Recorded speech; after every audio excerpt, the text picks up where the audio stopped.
తల్లికి వందనం ఆంధ్రప్రదేశ్ రాష్ట్ర వ్యాప్తంగా గత 2 రోజుల క్రితం చూసుకుంటే ఎవరైతే వాళ్ళ పిల్లల్ని బడులకు పంపి చదివిస్తున్నారో ఆ తల్లిదండ్రులందరి అకౌంట్లో కూడా ఎంతమంది పిల్లలు ఉంటే అంతమంది పిల్లలకు కూడా రాష్ట్ర ప్రభుత్వం నుంచి నిధులు వాళ్ళ అకౌంట్లో జమ చేయడం జరిగింది. అయితే దీనికి సంబంధించి 15,000 రూపాయలకు గాను 13,000 రూపాయలు జమ చేశారు. మిగతా 2,000 రూపాయలు నారా లోకేష్ గారి అకౌంట్లో పడ్డాయని చెప్పేసి వైసీపీ కార్యకర్తలు అదేవిధంగా వైసీపీ అధినాయకత్వం కూడా వాళ్ళ అధికారిక సోషల్ మీడియా వేదికగా పోస్ట్ చేయడం జరిగింది. దీనికి స్పందించినటువంటి నారా లోకేష్ గారు మాట్లాడుతూ ఎక్కడైనా నారా లోకేష్ అని నా అకౌంట్లోకి ఈ యొక్క డబ్బులు పడ్డాయని నిరూపిస్తే లేదా నిరూపించగలగాలని చెప్పేసి వాళ్ళందరూ కూడా ఛాలెంజ్ విసరడం జరిగింది. మొత్తానికి వైసీపీ నాయకులు ఛాలెంజ్ తీసుకున్నారో లేదో మరి ఇంకా వాళ్ళ దగ్గర నుంచి ఎటువంటి అధికారిక స్పందన అయితే రాలేదు. ఈ అంశానికి సంబంధించి మరిన్ని విషయాలు తెలుసుకునే ప్రయత్నం చేద్దాం. మనతో ఉన్నారు social activist doctor Gaddipati Shyamprasad గారు. సార్ నమస్కారం అండి. నమస్తే సార్, చూసుకుంటే ఆంధ్రప్రదేశ్ రాష్ట్ర వ్యాప్తంగా ఒక పండుగ వాతావరణంలాగా ఉంది. సూపర్ 6లో ప్రధానంగా ఉన్నటువంటి ఒక హామీ అదే తల్లికి వందనం. ప్రస్తుతానికి ఆ కూటమి ప్రభుత్వం చూసుకుంటే ఆ తల్లికి వందనం స్కీమ్ ఏదైతే ఉందో దాన్ని అమలు కూడా చేస్తూ ఉన్నారు. దీనికి సంబంధించి మరలా విష ప్రచారానికి తెరలేవనెత్తింది వైసీపీ. ఈ యొక్క చూసుకుంటే 13,000 ఇస్తున్నారు, 2,000 రూపాయలు నారా లోకేష్ గారి అకౌంట్లో పోతున్నాయని చెప్పేసి వాళ్ళ సోషల్ మీడియా వేదికగా ఇప్పుడు అందరూ కూడా నాయకులు గతంలో ఎమ్మెల్యేలు అందరూ కూడా మాట్లాడుతున్నారు. దానికి సంబంధించి నారా లోకేష్ గారు ఛాలెంజ్ విసిరారు. మరి ఇంకా వాళ్ళు తీసుకున్నారో లేదో తెలియదు. దాదాపు టైం చూస్తే కూడా ఇప్పుడు 24 గంటలు ముగిసిపోతుంది. ఏంటంటారు దీనికి స్పందించి? ఒక విశ్వసనీయత ఉన్న నాయకుడి చేతిలో మన ప్రభుత్వం ఉంది. ఇప్పుడు విశ్వసనీయత అంటే చంద్రబాబు నాయుడు గారు. ఆయన గత ఎలక్షన్లో సూపర్ 6 అనే హామీలు ఇచ్చారు సంక్షేమం గురించి. సంక్షేమంలో కూడా అతి ముఖ్యమైన పాయింట్ తల్లికి వందనం.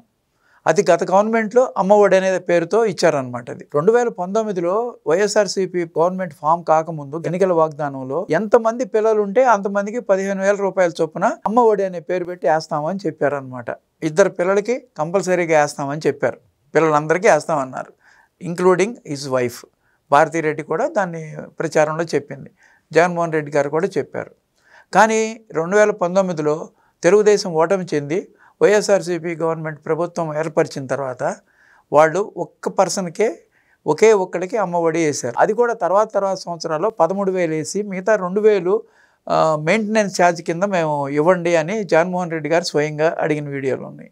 ఇవాళ వచ్చి చంద్రబాబు నాయుడు గారు 2024 ఎలక్షన్స్ ముందు ఎన్నికల వాగ్దానంలో భాగంగా తల్లికి వందనం ఎంతమంది పిల్లలు ఉంటే అంతమందికి వేస్తామని చెప్పి వాగ్దానం చేశారు. లోకేష్ వాగ్దానం చేశాడు, చంద్రబాబు నాయుడు గారు వాగ్దానం చేశారు. ఎంతమంది పిల్లలు ఉంటే అంతమందికి వేస్తామన్నారు. తల్లికి 1 పిల్లాడున్నా ఒకటి, తల్లికి 2 పిల్లలున్నా, తల్లికి 3 పిల్లలున్నా, తల్లికి 4 పిల్లలున్నా, తల్లికి 5 పిల్లలున్నా, ఎంతమంది పిల్లలు ఉంటే అంతమందికి మేము తల్లికి వందనం వేస్తామని వాగ్దానం చేశారనమాట. ఆ వాగ్దానాన్ని నిన్న నిలుపుకున్నారు. ఎంతమంది అయ్యారంటే 67 లక్షల మందికి పిల్లలకి నిన్న 10,000 కోట్లు జమ చేశారు. 10,000 కోట్లు ఆయన ఇచ్చిన వాగ్దానం ఇచ్చినట్టుగా ఆయన విశ్వసనీయత నిలుపుకున్నాడు. గత గవర్నమెంట్లో ఇంటికి ఒక తల్లికి 1 పిల్లలకి 2 ఉన్నా, 3 ఉన్నా, 4 ఉన్నా, 5 ఉన్నా ఒక్కళ్ళకే ఇచ్చారు. వాళ్ళు ఒక్కళ్ళకే 15,000 ఇచ్చారు. అది సంవత్సరానికి 5,000 కోట్ల రూపాయలే జమ చేశారు. అంటే ఇప్పుడు 10,000 కోట్ల రూపాయలు దగ్గర డబల్ ఇచ్చారనమాట. ఈ గవర్నమెంట్కి ఆ గవర్నమెంట్కి తేడా. అది ఈ తేడాయే కాక వాళ్ళు మోసం చేశారు. అందరికి ఇస్తామని చెప్పి ఒకళ్ళకే ఇచ్చారు, వీళ్ళు అందరికి ఇస్తానని చెప్పి అందరికీ వేశారు. అంటే దగ్గర 25 లక్షల మందికి అడిషనల్గా ఇచ్చారు. 42 లక్షల మందికి ఇచ్చారు గత గవర్నమెంట్లో, ఇప్పుడు 67 లక్షల మందికి ఇచ్చారు. అంటే దగ్గర 20 లక్షల మందికి అడిషనల్గా ఇచ్చారనమాట. ఇప్పుడు సమస్య ఏంటంటే ఈ కార్యక్రమం ఇంత సక్సెస్ఫుల్గా చంద్రబాబు నాయుడు గారు ఇంప్లిమెంట్ చేస్తున్నారు అనే ఒక ఈర్ష్యతోనో దానికి మంచి పేరు వస్తుంది పబ్లిక్లో అనో. అసలు సమస్య ఏంటంటే ఇప్పుడు 15,000 రూపాయలు వేస్తానని చెప్పి 13,000 రూపాయలే అకౌంట్స్లోకి వేస్తున్నారు అనేది ఒక సమస్య అయిపోయింది. ఇప్పుడు ఆ సమస్యనే ప్రొజెక్ట్ చేసి వైఎస్ఆర్సీపీ వాళ్ళు పబ్లిక్లోకి తీసుకెళ్లారు. 15,000 రూపాయలు ప్రతి ఒక్కళ్ళకి వేస్తానని చెప్పి ఎందుకు 13,000 రూపాయలు ఇస్తున్నారు? వాళ్ళ వాగ్దానం భంగం కలిగింది. ఆ మిగతా 2,000 రూపాయలు ఎక్కడికి వెళ్ళినాయి, అది లోకేష్ గారి ప్యాకెట్లోకి వెళ్ళినాయి అనేది వాళ్ళు ట్వీట్ కూడా చేశాడు జగన్మోహన్ రెడ్డి. ఓకే, దాన్ని నిన్న ప్రెస్ మీట్లో పర్టికులర్గా ఓన్లీ తల్లికి వందనం గురించే నిన్న లోకేష్ ప్రెస్ మీట్ పెట్టి ఈ తల్లికి వందనం యొక్క మోడాలిటీస్ అన్నిటి గురించి చెప్పారు. నియమ నిబంధనలన్నీ గత గవర్నమెంట్ ఏం చేసిందో అదే ఫాలో అవుతున్నామని చెప్పారు. ఎక్సెప్ట్ అందరి పిల్లలకి ఇవ్వటం అనేది ఎడిషనల్ తెలుగుదేశం చేసింది.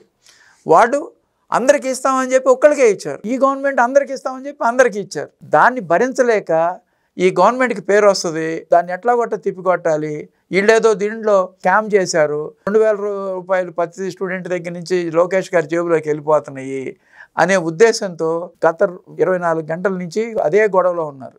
దాన్ని ప్రెస్ మీట్లో లోకేష్ గారు దానికి స్పందించి ఒకవేళ అది కనుక నిరూపించగలిగితే ఆ 2,000 రూపాయలు, ఆ 15,000 రూపాయలు ఒక్కొక్కరికి వేస్తామని చెప్పారు, 13 వేశారు. ఆ మిగతా 2,000 రూపాయలు లోకేష్ గారి జేబులోకి వెళ్ళినాయి అన్నారు. ఆ 2,000 రూపాయలు లోకేష్ గారి జేబులోకి, అంటే నా జేబులోకి కనుక వచ్చినట్లయితే నిరూపించండి. ఒకవేళ నిరూపించలేకపోతే సారీ చెప్పండి. ఒకవేళ ఈ రెండు కనుక మీరు చేయలేకపోతే నేను మీ మీద 24 గంటల్లో చర్యలు తీసుకుంటాను, కఠిన చర్యలు తీసుకుంటానని నిన్న ప్రెస్ మీట్లో చెప్పాడు. ప్రెస్ మీట్ సాక్ష్యంగా లోకేష్. కాబట్టి ఆల్మోస్ట్ 24 అవర్స్ అయిపోవస్తుంది. లోకేష్ దీని మీద స్ట్రిక్ట్ యాక్షన్ తీసుకుని తీరాల్సిందే. ఎందుకంటే ఛాలెంజ్ చేయకూడదు. ఛాలెంజ్ చేసిన తర్వాత దాన్ని నిలుపుకోవాలి. దాన్ని నిలుపుకునే గుణం లోకేష్కి ఉంది ఆల్రెడీ. ఎట్లాగంటే ఆయన బాడీ షేమింగ్ చేశారు, ఆయన ఫుడ్ హ్యాబిట్ షేమింగ్ చేశారు సాక్షి ఛానల్లో, సాక్షి పేపర్లో. దాని మీద పరువు నష్టం దావా వేశారు. ఎంత బిజీగా ఉన్నా సరే వైజాగ్ కోర్టు తిరుగుతున్నాడు. ఇప్పుడు 3-4 వాయిదాలు తిరిగాడు ఆయన. కాబట్టి ఇది కూడా వదిలిపెట్టడు ఆయన. ఆయన ఛాలెంజ్ని ఎట్టి పరిస్థితిలో వాళ్ళు స్వీకరించినా స్వీకరించకపోయినా, ఎందుకంటే ఒక బ్లేమ్ చేశారు, ఒక అపవాదం ఆయన మీద వేసినప్పుడు 2,000 రూపాయలు ప్రతి క్యాండిడేట్కి ఆయన జేబులోకి దగ్గర 1,300 కోట్ల రూపాయలు ఆయన జేబులోకి వెళ్తుంది అంటున్నాడు. అంటే ఎందుకు ఊరుకుంటాడు ఆయన? ఆయన నిజాయితీగా దాన్ని ఆ 2,000 రూపాయలని ఎక్కడికి వెళ్ళిందో కూడా చెప్పాడు ప్రెస్ మీట్లో. ఆ 2,000 రూపాయలు కలెక్టర్ అకౌంట్లో జమ చేస్తున్నారు. ప్రతి జిల్లాలో కలెక్టర్ అకౌంట్లో జమ అవుతాయి. అది స్కూల్ డెవలప్మెంట్కి ఉపయోగిస్తారు ఆ 2,000. దాన్ని క్లియర్గా ప్రెస్ మీట్లో చాలామంది విలేకరులు ఆయన్ని క్వశ్చన్ అడిగారు. మీరు 15,000 ఇస్తా అన్నారు, మరి 13,000 ఇచ్చారు, మిగతా 2,000 ఏం చేశారు అని అడిగారు. అడిగినప్పుడు ఆయన క్లియర్గా చెప్పాడు, అది స్కూల్ డెవలప్మెంట్ ప్రోగ్రామ్కి ఉపయోగిస్తాము, అది కలెక్టర్స్ ఖాతాలో జమ చేశాము. మామూలుగా 13,000 చొప్పున అయితే 8,700 కోట్లే అయ్యేది. ఈ 1,300 కోట్లు, ఈ 2,000 కూడా ఉంది కాబట్టి 10,000 కోట్లు అయింది. తల్లికి వందనం బడ్జెట్ 10,000 కోట్లు నిన్న. ఆ 10,000 కోట్లు జమ చేసేసారు, ట్రెజరీ నుంచి రాజేసేసారు. కాబట్టి దీంట్లో ఏ స్కాము జరగలేదు, లోకేష్ ఎటువంటి తప్పు చేయలేదు అనే ధైర్యం అతనికి ఉంది కాబట్టి అతను ఛాలెంజ్ చేశాడు. ఆ ఛాలెంజ్ మాత్రం లోకేష్ ఇప్పుడు తీసుకుని తీరాల్సిందే, తీసుకుని దాని మీద చర్యలు తీసుకుని తీరాల్సిందే. అందరూ దానికోసం ఎదురు చూస్తున్నారు. ఎందుకంటే గత 1 డే నుంచి ఏ సోషల్ మీడియా ఛానల్ చూసినా సరే ఈ తల్లికి వందనం టాపికే మాట్లాడుతున్నారు. ప్రతి ఒక్క అనలిస్టు దీన్ని అనలైజ్ చేస్తున్నారు. ఎందుకంటే వాళ్ళు అనవసరంగా 2,000 రూపాయలు లోకేష్కి జేబులో వెళ్తుందని చెప్పారు. దానివల్ల ఈ ప్రోగ్రాము ఇంకా పాపులర్ అయిపోయింది స్టేట్లో. ఈ సోషల్ మీడియాలో తల్లికి వందనం పాపులర్ అయిపోయి ఆ 2,000 ఎక్కడికి వెళ్తుంది అనేది కూడా ప్రతి అమాయకుడికి కూడా తెలిసిపోయింది. చదువుకోని వాళ్ళకి కూడా పల్లెటూరులో కూడా తెలిసిపోయేటట్టుగా చేశారు. అది కూడా చివరికి లోకేష్కి లాభమే చేర్చింది కూటమి ప్రభుత్వానికి. అందరికీ తెలిసిపోయింది అది. కాబట్టి క్లియర్గా ఉంది, ట్రాన్స్పరెంట్. అది a very very transparent activity అది. దాని గురించి వాళ్ళు అట్లా చేస్తారేమో మరి తెలియదు మనకి. అందుకని అందరు కూడా అట్లా చేస్తారేమోనని వాళ్ళు కావాలని అభియోగాలు మోగుతున్నారు. ఎందుకంటే తెలుగుదేశం గవర్నమెంట్ యొక్క ముఖ్యమైన సూపర్ 6లో ముఖ్యమైన హామీని నిలబెట్టుకుని ప్రజల్లో మంచి పేరు తెచ్చుకున్నారు. గత 1 డే నుంచి ఎన్ని వీడియోలు వచ్చినాయో ప్రజల నుంచి. ఇటువరకు వైఎస్ఆర్సీపీకి సపోర్ట్ చేసిన వాళ్ళు కూడా మా తప్పు అయిపోయింది, మేము వేయాలనుకున్నాము, వేశారు, చాలా సంతోషంగా ఉంది, చంద్రబాబు నాయుడు గారికి దండాలు పెట్టుకుంటున్నారు. అది credibility of CBN. Thank you sir. నమస్తే. Please subscribe to Leo News for more videos.